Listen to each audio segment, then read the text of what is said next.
Nervous तो दिखाई दिया, पूरे देश ने देख लिया।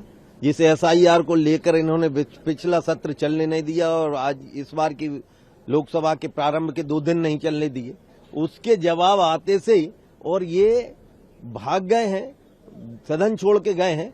इसका मतलब घबराहट किसके अंदर है, पूरा देश ने देखा है।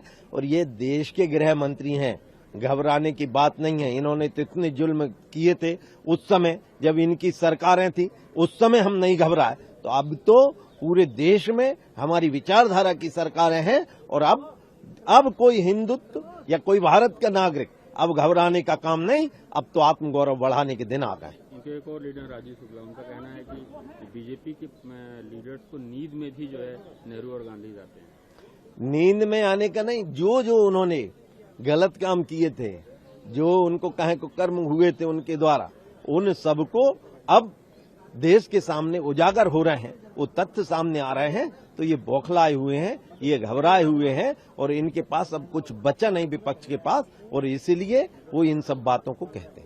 टीएमसी के एमपीज ने यहाँ पे आज प्रोटेस्ट दिखाया और कहा कि बीजेपी एमपीज बंगाल को डिप्राइव करने की कोशिश कर रही है। ये चूंकि अब देश जो भी हमने वर्तमान मुद्दे हों, अतीत के मुद्दे हों, उनको सही तौर पर लाने का काम हम करते हैं और इसलिए ये लगातार इस प्रकार के अब इनको जनता जान चुकी है। इन प्रदर्शनों से या इन गतिविधियों से इनका चेहरा दिन प्रतिदिन उजागर होते जा रहा है और देश के सामने सत्य उजागर होते जा रहा है। वो जितना बौखलाएंगे जनता उतना हमको समर्थन करेगी।